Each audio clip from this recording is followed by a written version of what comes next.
good, man. How's everything? It's good. Yes. All right. Not as good as you, but I don't know. I don't know. It's like you're battling some emotions up there. absolutely. I mean, it's just my appreciation for this, and you think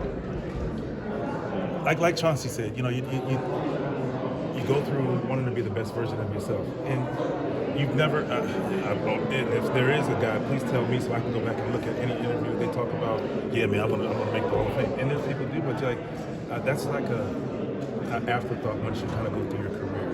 Like Jay Adonde, I'm sure he'll come in thinking, Pete Gowdy Award, I'm going for, I'm shooting for it. He wants to be the best writer he can possibly be, so on and so forth. So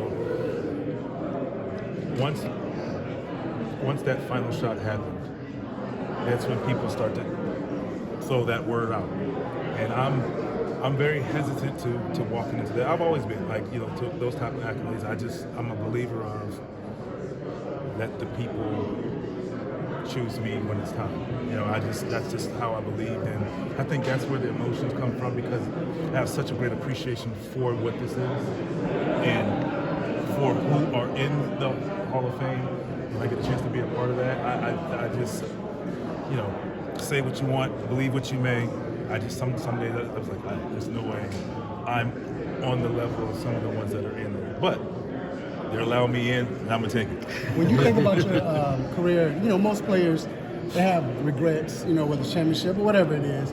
But the fact that you are in the Hall of Fame, first ballot, I think that's where it comes from. Obviously, I played this game to be the best. I wanted to win the championship. I didn't play the game just like, I'm gonna show I can score, and I don't care about anything else. No, I wanted to, be amongst the champions in our league, and it didn't happen. We had a great chance in playing in Orlando, lost to those darn Celtics or whatnot, and then obviously 2001, missing that shot.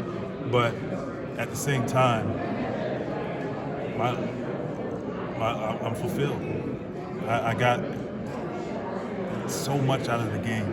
I was able to play the game as long as I wanted to. You understand what I'm saying? Like, not because I didn't receive a phone call, not that I didn't get an opportunity. I chose to walk away from the game.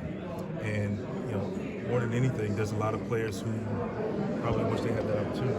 And, so I'm very thankful of that alone. And, and I made it my business when my career changed from starter, go-to guy to a reserve player. How can I reinvent myself and still be the best version of myself and have a starter's mentality coming off the bench and figured it out? Now, it took some work, and it took some soul searching, putting my pride aside. I looked at myself in the mirror and I said, you cannot say you want to continue to play this game if you're not, willing to deal with the bumps and bruises and figure it out.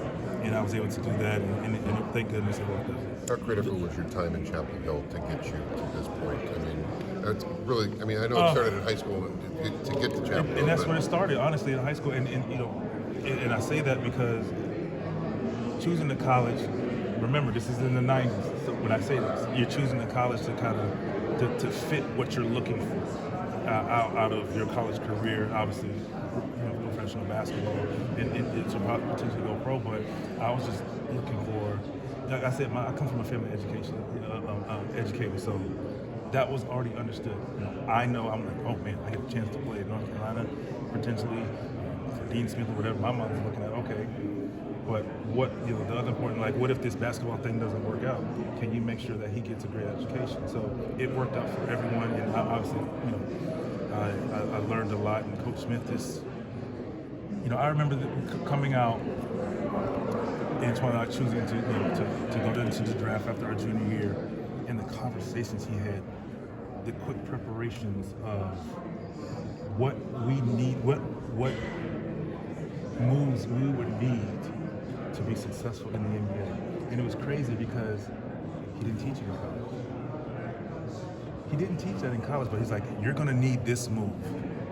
Because the guard, Antoine, you're gonna need this move. And eventually Antoine became a hybrid player where he needed some of the moves, but it was just pretty cool. So lockout year comes, we're going through, the team's going through individual workouts, but they allowed us to work out. So we're over there working on some of those moves in preparation to help with the transition. So yes, Coach Smith in North Carolina that set the tone for me to play 22 years because I understood the game of basketball and I understood how to be a great listener and take the nuances of the game and work at it.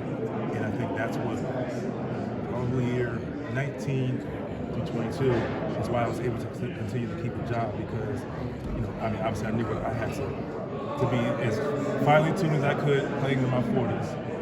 And obviously at 43, I was playing basketball at 43 against kids who were 19, 20, so I had to be as good of a version of myself that I could. But I understood that and I knew how to prepare.